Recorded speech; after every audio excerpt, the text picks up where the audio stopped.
Alright everyone, so today we're going to be making some spicy vegan fries. What I'll be using is a little bit of garlic salt, a good helping of this Creole seasoning by Tony Chachere's? Yeah, let's go with that.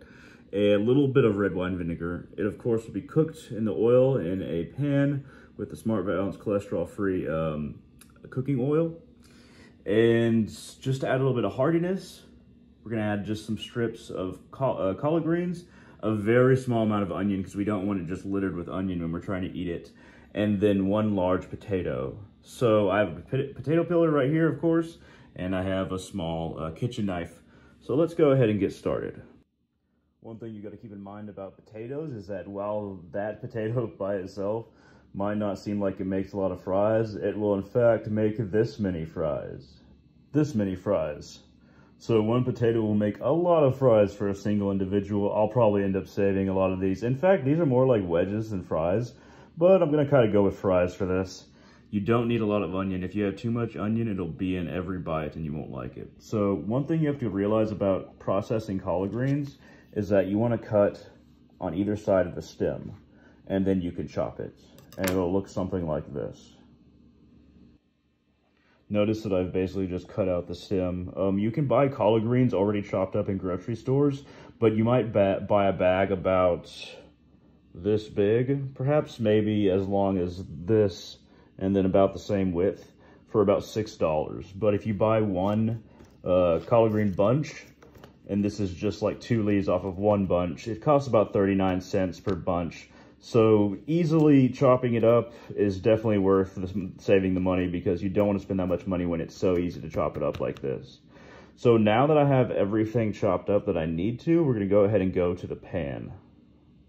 Any more oil than perhaps that, and that's already spreading out a little bit, would be too much. So I'm not going to fry these, I'm more sauteing them. So I'm not going to be basically frying them in oil. I'm just kind of sauteing them, flipping them, and things like that. I actually prefer fries that way. So let's go ahead and go to adding the ingredients. So one thing you can always keep in mind is that if you ever want to test the heat of a pan, you can take something small and that will cook down, kind of throw it in. So if that's sizzling like that, then you know if you add quite a bit of potato, it's all going to be sizzling pretty well. But this is why you don't put too much oil in the pan, because it will splash otherwise, and you don't want to splash it on yourself. Kind of evenly distribute it throughout the pan.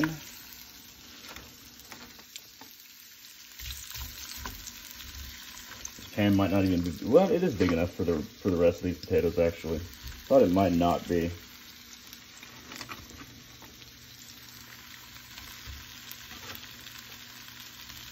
And once again, if these potato wedges are too long, you can always cut them down to size, but I actually like them kind of long. I don't like they'll have a whole bunch of little bits. So we can just actually throw this onion in just right away because we want it to cook down anyway. So it'll cook down more so than the potato wedges. And that's what we want. We don't want bits of onion everywhere. We want to allow the flavor to basically give it that kick without it, without there being obvious pieces in there. So, use this spatula here, just kind of like press them down, distribute them evenly, press them down, and flip every few minutes is usually what I do at most. I flip quite often. I keep an eye on when I'm cooking. I never really walk away for very long.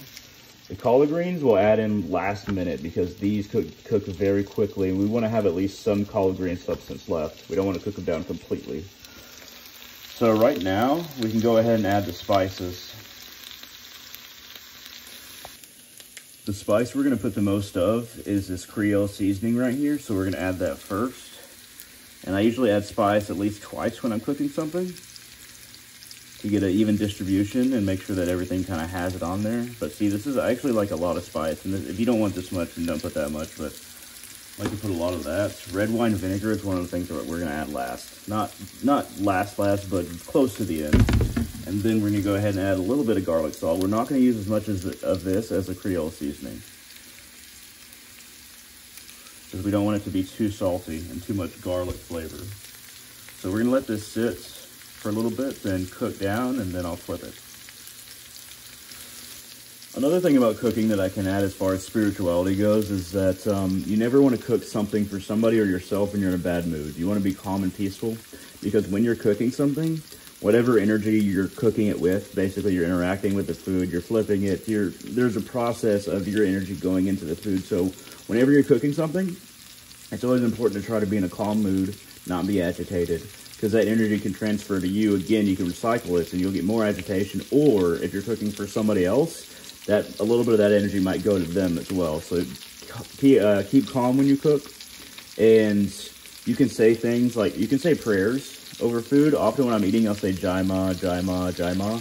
I'll say it over the food, and then I'll say it in my head while I'm eating. And basically that means Hail Kali Ma is what it means for me, and I say that quite often. You could say things like Om Namo Bhagavate Vasudevaya Om. And that just means I bow to the Lord that exists in all things. So think about cooking as also being a spiritual act and a spiritual process. It's not just you preparing food, it's you consuming the energy that you put into the food. All right, I flipped them. The process is going quite well. And I have it on medium heat. I'm gonna go turn it down a little bit so that then we don't have the amount of heat that we have right now. We want it to cook a little bit slower, even if we want to cook it all the way through. So now that I flipped them, more of this Creole seasoning.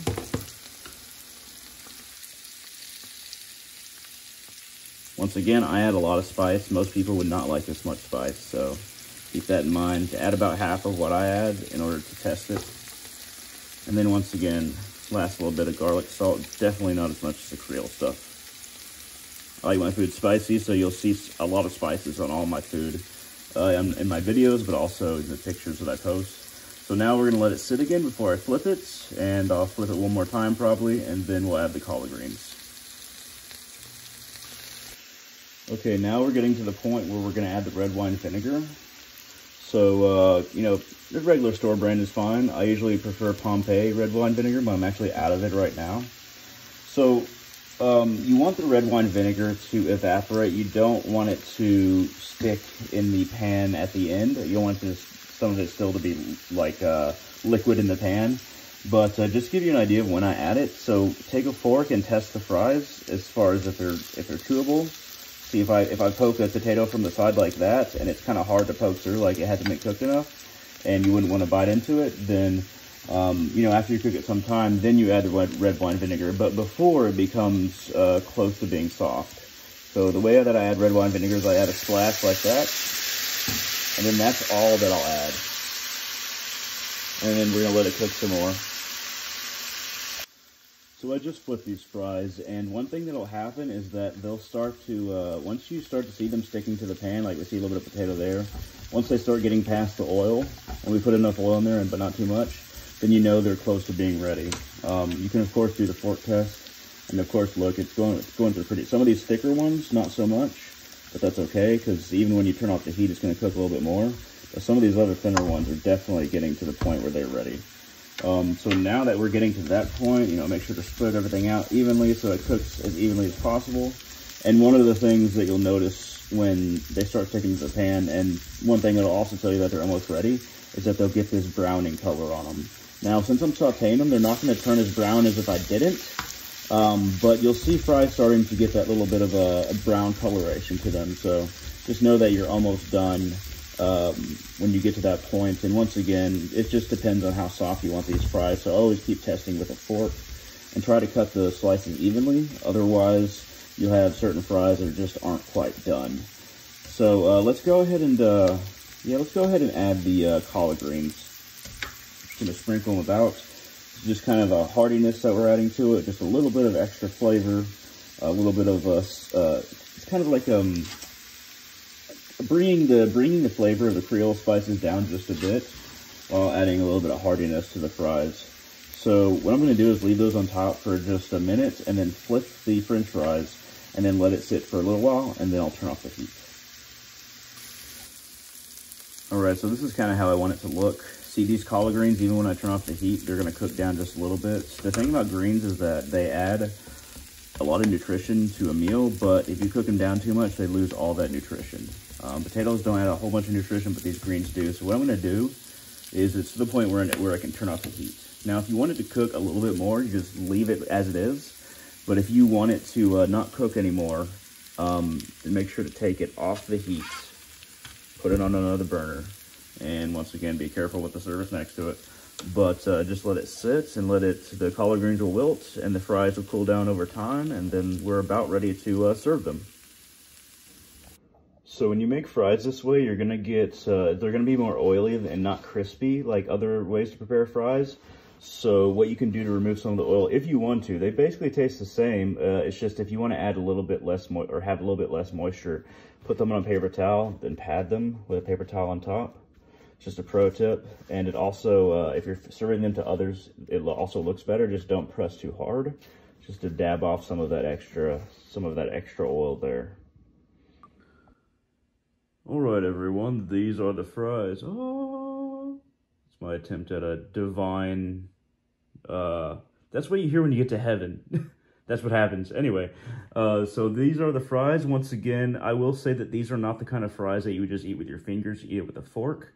But I'd like to give some recommendations. So while they're still hot, or maybe even if you don't want the cheese to melt, you can spread some of this Mexican-style blend shredded cheese or any other kind of shredded cheese. Really great on fries like this.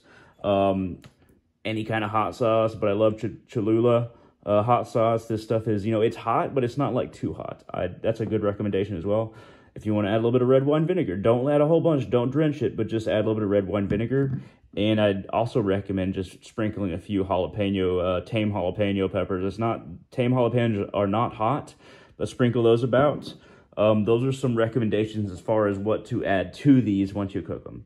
At any rate, I hope y'all enjoyed this video. I hope that it was informative. I'm not really a professional cook or even a professional video maker of cooking, but I do like to cook. I cook simply, and I cook often. At any rate, if you like this or you thought it was cool, shoot down a comment in the comment section below. Please tell a friend or share this video if you thought it was, interesting at the very least. And all of you, have a wonderful day, eat up, and be well. Also, everyone, if you want to support me on Patreon, that would be wonderful. I don't have a lot of patrons. I don't push it very often. So my Patreon is www.patreon.com/darkrealist, capital D, capital R. You can give as little as $1 a month, and you get all my podcasts and YouTube videos in one place. Plus, I put in a little bit of extra stuff in there for patrons. I'd greatly appreciate even $1 a month. That helps attract other patrons. If you have any questions, comments, concerns about this video, or, you want some recipes, maybe you want to contact me for that, or any other video that I have, feel free to message me. As long as you're polite, I'll respond to you at www.facebook.com/Hunter_Salazar, HUNTER, SALAZAR. At any rate, eat up and be well.